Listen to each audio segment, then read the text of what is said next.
Starting with the seventh problem, we'll represent the data after reading the problem as per the master diagram.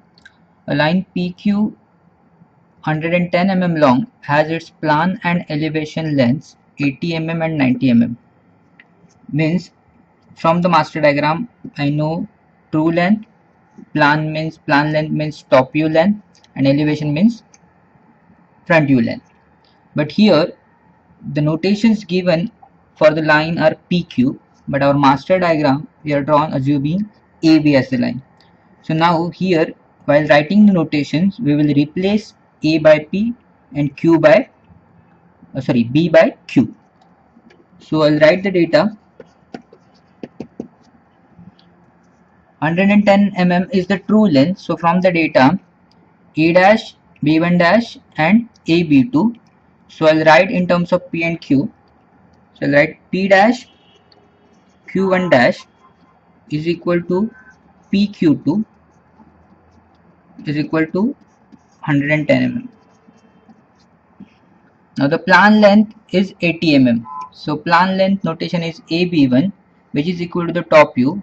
So I'll get AB1 equal to AB. So in terms of PQ I can write PQ1 is equal to PQ is equal to 80 mm,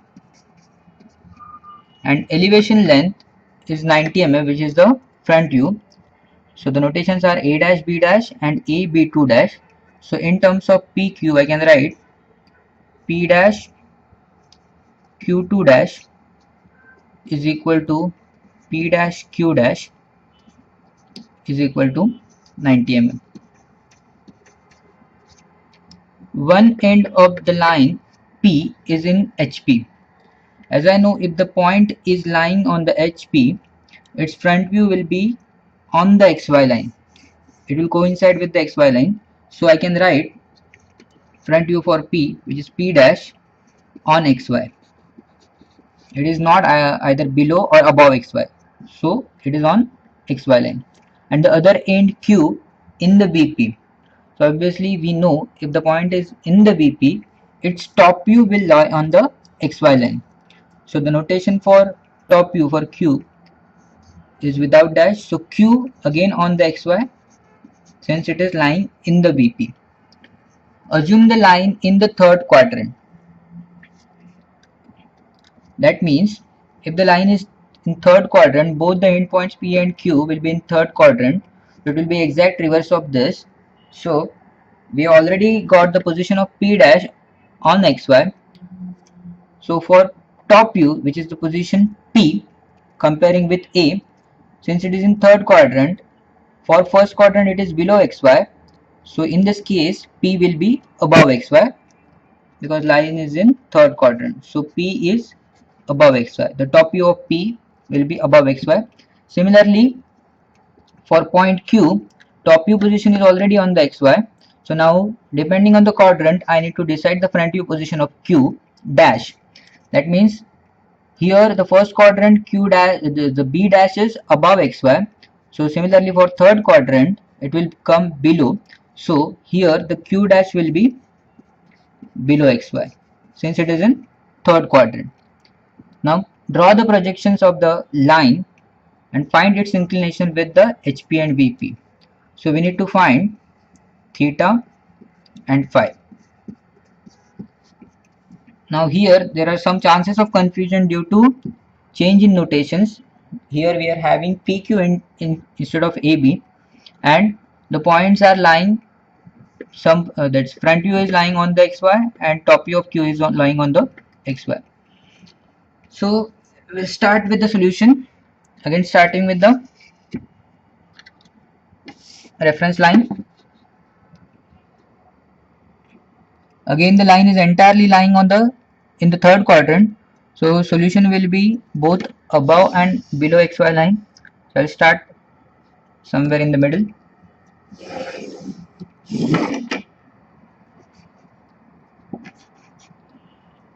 Okay.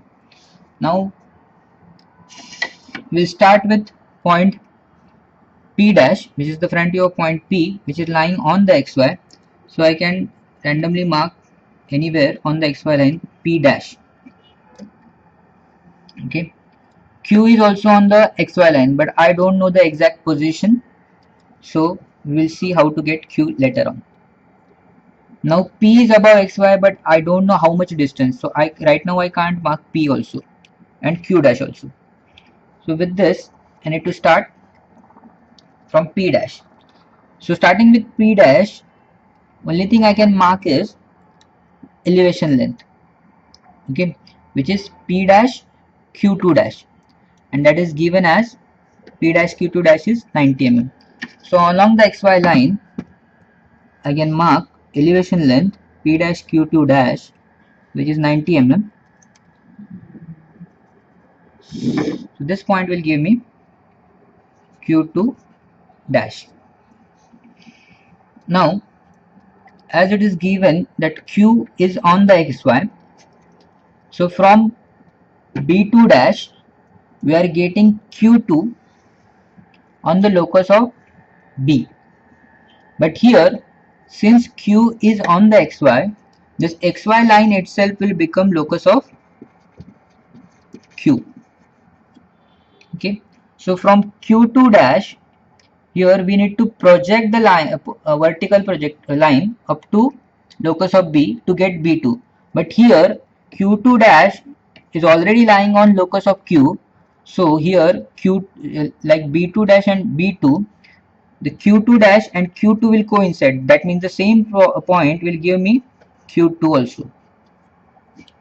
Because there is no need to project on up to locus of Q, because XY line itself is locus of Q, as point Q is lying on the XY line.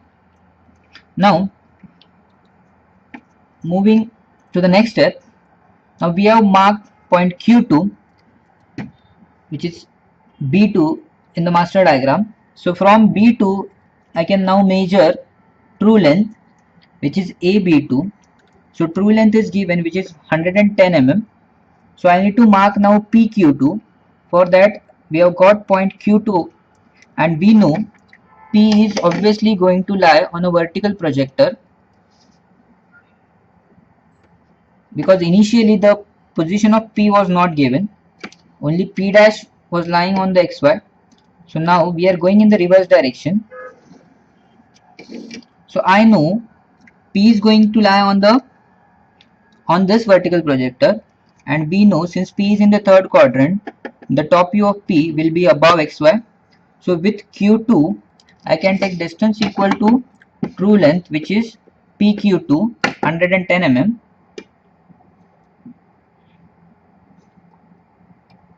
Okay, with Q2 I can cut an arc on this vertical projector to mark point P.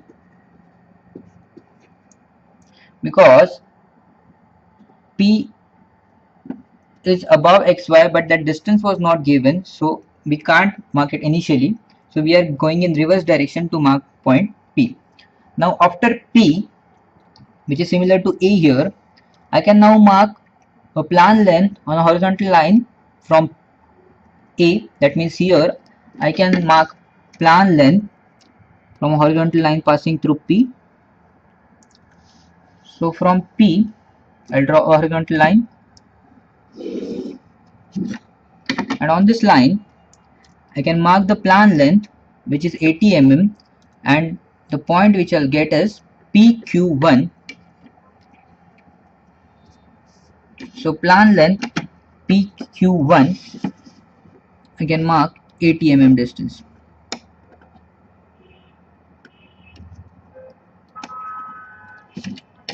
So I'm getting this point as Q1. So this is plan length, and this is P dash Q2 dash is elevation length. So we have marked plan length and elevation length. Now moving further from Q1, which is the point here, I have to produce an arc up to locus of B. That means from plan length, if I produce an arc up to locus of B, here it is point Q, so I have to produce an arc up to locus of Q. So with plan length PQ1, I'll produce up to locus of q, which is nothing but the xy line, and that point will give me the final top view. Here it is point q. Okay, so using plan length we have marked the required top view, which is the PQ. Okay, now with Q1 we can also draw the true length. Okay, so from Q1, here it is point B1. If I am dropping a vertical projector on the same line, we are going to get B1 dash, that means in this case Q1 dash, and we know position of A dash, so here it is P dash. So from P dash we can mark the true length P dash Q1 dash on a vertical projector from Q1. So from Q1 we are dropping a vertical projector.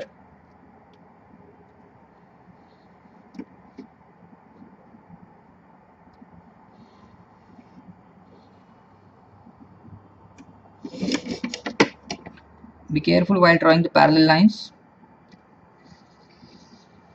So from Q1 we are dropping a vertical projector. On that vertical projector we are going to mark the true length P dash Q1 dash, which is again 110. So I'm going to measure that distance 110 mm,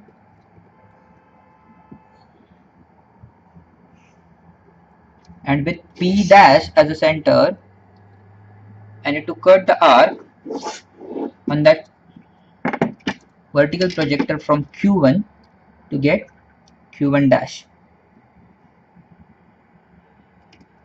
So I need to produce this further.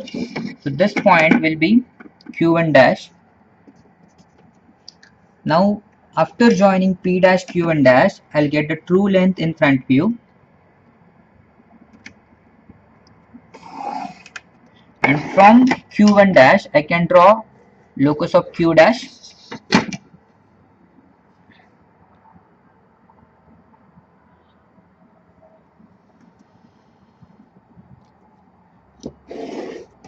So here I got locus of Q dash,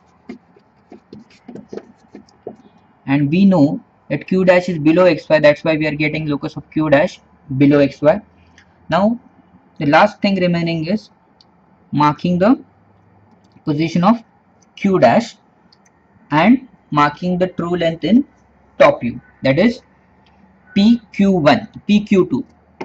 Okay, so for marking A dash B dash, that means P dash Q dash, I need to produce this elevation length up to locus of B dash, that means here in this case locus of Q dash. So I'll take elevation length P dash Q2 dash, and I'll produce that length up to locus of Q dash. So I'll get final location for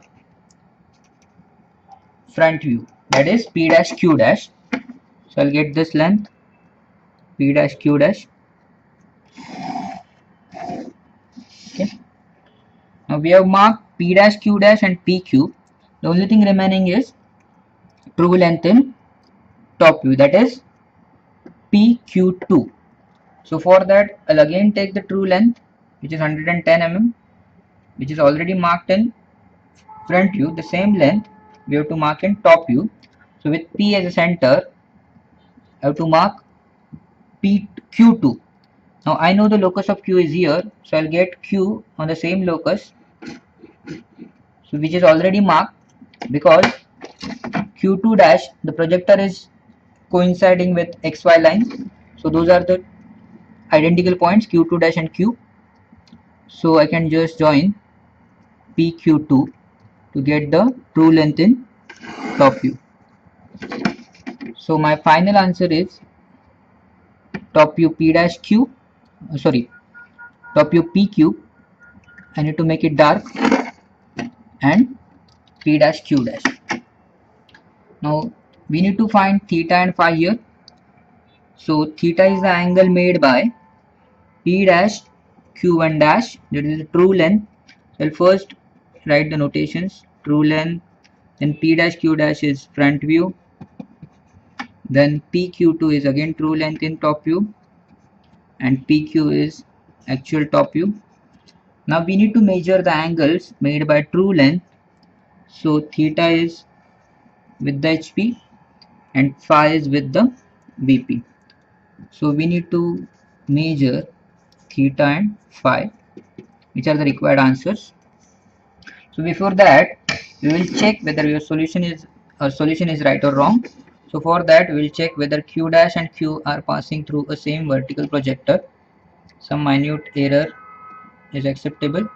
Here we are getting some error, but since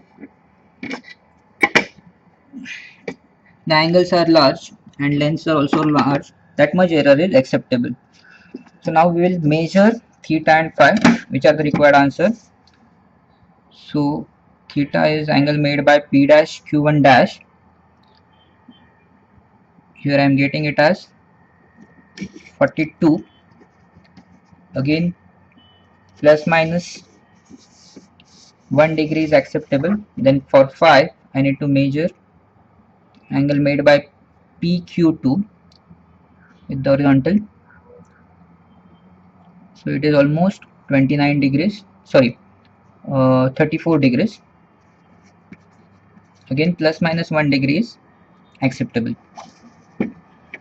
So this completes the solution for this problem. Bit tricky due to change in notations, and the data is not a usual data compared to the previous problems. So this completes the solution for this problem.